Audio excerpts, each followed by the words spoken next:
নমস্কাৰ বন্ধুসকল, আপোনালোকক সকলোকে স্বাগত জনাইছোঁ মোৰ আছামিজ এডুকেশ্যন চেনেলটোলৈ।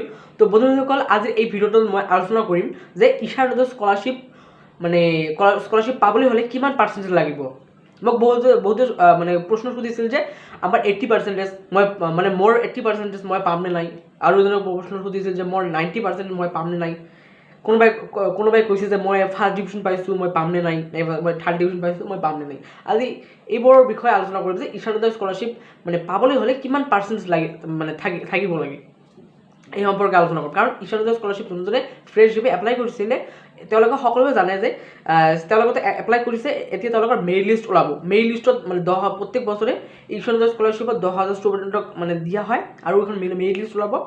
আৰু সেই মেৰিট লিষ্টটো কাট অফ বেছড হয়, কাট অফ মাৰ্কৰ ওপৰত ডিপেণ্ড কৰে। অৰ্থাৎ আজি মই এইখিনি সকলোবোৰ বিষয়ে আলোচনা কৰিম। তাৰ আগতে এটা কথা কৈ লওঁ যে আপোনালোকে যদি মোৰ চেনেলত নতুনকৈ আহিছে তেনেহ'লে প্লিজ চেনেলটো ছাবস্ক্ৰাইব কৰি দিব আৰু কাষতে থকা বেল আইকনটো প্ৰেছ কৰি দিব, যাতে এনেকুৱা ধৰণৰ নতুন নতুন ভিডিঅ'সমূহৰ ন'টিফিকেশ্যনসমূহ অতি সোনকালে লাভ কৰে। আৰু আপোনালোকক মই ধন্যবাদ জনাইছোঁ যে কাৰণ মোৰ চেনেলত ইতিমধ্যে 1K ছাবস্ক্ৰাইবাৰ অৰ্থাৎ 1000 ছাবস্ক্ৰাইবাৰ কমপ্লিট হৈ গ'ল। তাৰ কাৰণে আপোনালোকক সকলোকে ধন্যবাদ জনাইছোঁ, ধন্যবাদ জ্ঞাপন কৰিছোঁ। আৰু এনেদৰে আপোনালোকে মোক ছাপোৰ্ট কৰি যাব, যাতে আগন্তুক দিনবোৰত মই ভাল ভিডিঅ'বোৰ অতি সোনকালে আপোনালোকৰ ওচৰলৈ লৈ আনিব পাৰোঁ। তেনেহ'লে আহক সমালোচনা কৰি আজি ভিডিঅ'টো আৰম্ভ কৰোঁ।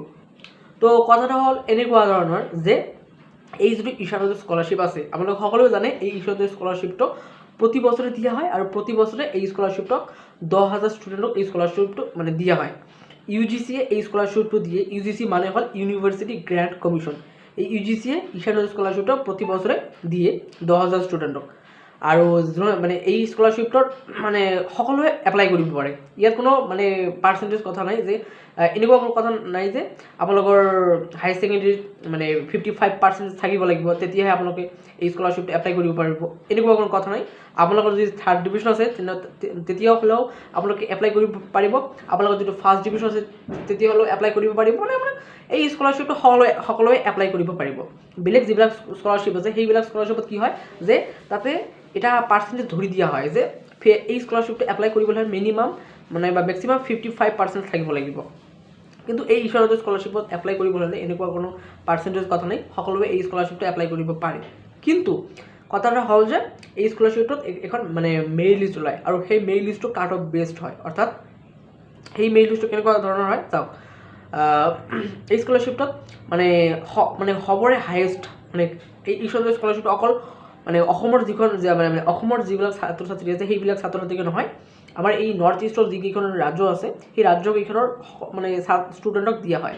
সেইকাৰণে এই নৰ্থ ইষ্টৰ ভিতৰত যিজন ছাত্ৰৰ বা ছাত্ৰীৰ পাৰ্চেণ্টেজ হাই পাৰ্চেণ্টেজ আছে, ধৰা হ'ল এজন ছাত্ৰ বা ছাত্ৰীৰ পাৰ্চেণ্টেজ হ'ল আপোনালোকৰ 98, এই 2024-25 একাডেমিক ইয়াৰৰ তেওঁৰ পাৰ্চেণ্টেজটো সকলোতকৈ অধিক, অৰ্থাৎ তেওঁৰ পাৰ্চেণ্টেজ ধৰা হ'ল যে 98।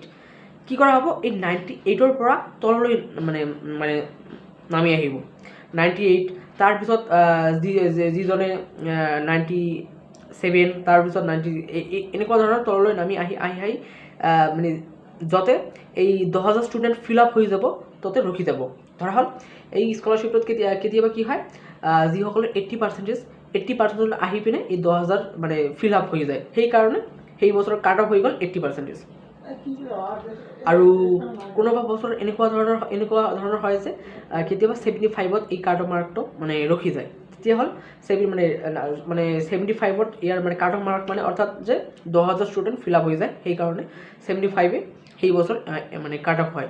কেতিয়াবা দেখা যায় যে কাট অফ 67, 68 এনেকুৱা আহি ৰখি যায়, কেতিয়াবা এনেকুৱা দেখা যায়। সেইকাৰণে মই আপোনালোকক চিয়'ৰকৈ ক'ব নোৱাৰোঁ যে ইমান পাৰ্চেণ্টেজ হ'লেহে আপোনালোকে এই ঈশা নদীৰ স্কলাৰশ্বিপটো লাভ কৰিব। আৰু আপোনালোকে বুজি পাইছে এই স্কলাৰশ্বিপটো কাট অফ বেছড হয়, হায়েষ্ট পাৰ্চেণ্টেজত ধৰা হয়। সেই হায়েষ্ট পাৰ্চেণ্টেজৰ পৰা তললৈ নামি আহি যাতে 10,000 ষ্টুডেণ্ট ফিল আপ হৈ যাব তাতেই এই কাট অফটো ৰখি যাব। এনেকুৱা ধৰণৰ ইয়াৰ চিলেকশ্যন প্ৰচেছটো। আৰু মেৰিট লিষ্টটো কেতিয়া ওলাব তাৰ কাৰণে আপোনালোকে মোৰ চেনেল ছাবস্ক্ৰাইব কৰি দিব লাগিব, কাৰণ মেৰিট লিষ্ট যেতিয়াই ওলায় তেতিয়াই মই এই চেনেলত ভিডিঅ' আপলোড দি দিম। আৰু আজিৰ এইখিনি আছিল আজিৰ ভিডিঅ' যোনজনে এই ভিডিঅ'টোত এতিয়াও লাইক কৰা নাই প্লিজ এটা লাইক কৰি দিব আৰু শ্বেয়াৰ কৰি দিব আপোনালোকৰ বন্ধু বান্ধৱীসকলৰ লগত। তেনেহ'লে আজিৰ ভিডিঅ'টো ইমানেই আছিল, ধন্যবাদ।